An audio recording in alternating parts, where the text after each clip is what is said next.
Hi, this is Tiffany Richardson, and this is my reflection response.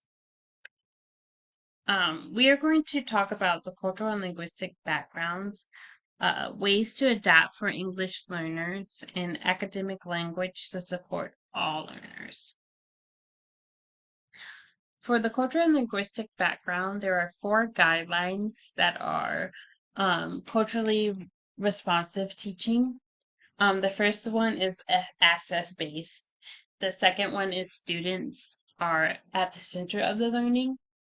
The third and fourth guidelines, they value the student's language, culture, and background, and also challenges and supports students.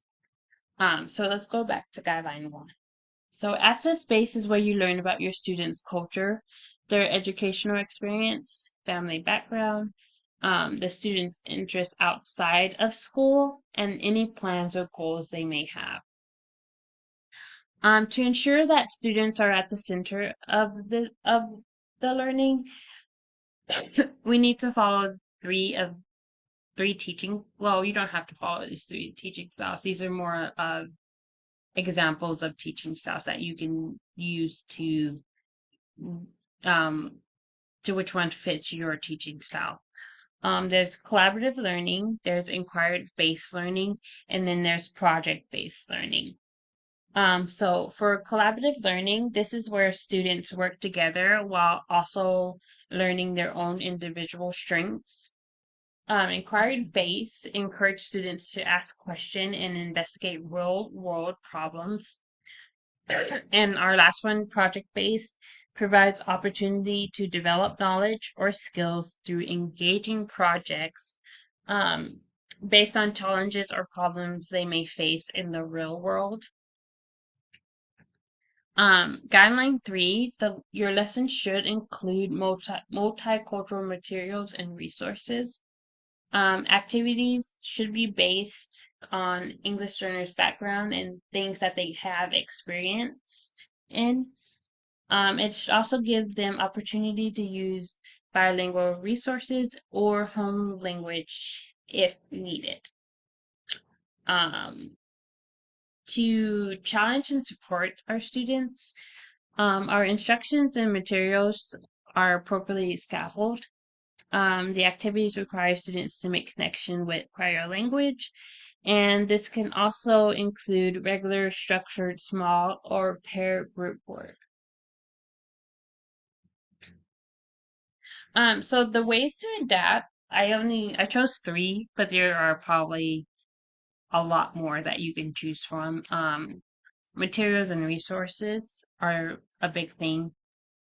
Instructions and also student grouping. So for materials, you could use graphic organizers, dictionaries, the student's native language.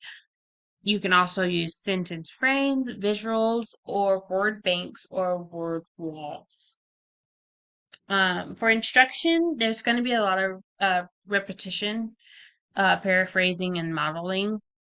You also need to have a brief introduction of their background knowledge. For grouping, this could be, like I said, small groups or pair group work. This can even be a teacher-led group. Um, just giving the students opportunity to communicate in their native language or in English and learn from their peers. So academic language to use to support, there are three key levels. There is word level, there is sentence level, and there is discourse and text level. Excuse me. So for word level, there are three types of vocabulary that you can choose from. There's tier one and tier two and three. Tier one vocabulary or um, it's familiar and easier for English learners to learn. It tends to be everyday vocabulary and words that students acquire on their own. Tier two and tier three are more challenging and could be difficult for students to learn. Um, but if we don't introduce them to tier 2 or 3, this could actually what's the word I'm looking for? Decrease their learning and demonstrating their understanding of new content. For a sentence level, there are 3 things that we're going to talk about briefly. Conditional phrasing, comparison, and relative clauses. Um, this is something that we need to be introducing to our English learners. Um, this is in order to introduce them to complex concepts or texts, and also be able to engage with their peers and teachers. So for discourse and text level, this one has to do with organization, structure, and purpose of text, or how they are talking to peers or teachers or even to their family. WIDA. So for the WIDA, you also should follow the 5 components and also the standards in order to teach for English learners. The 5 components are can-do philosophy, guiding principle of language development, age-appropriate academic language in psychocultural context, performance definition, and strands of model performance indicators. The WIDA standards are key language uses, language expectation, and proficiency level descriptors. So my areas of growth would be discourse and academic language. I felt I struggled through this majority of the semester. I feel like I've gotten a little bit better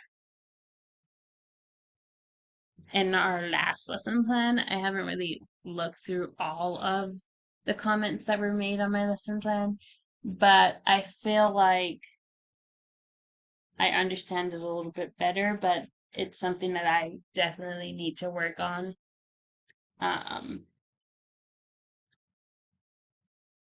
Thank you for your time.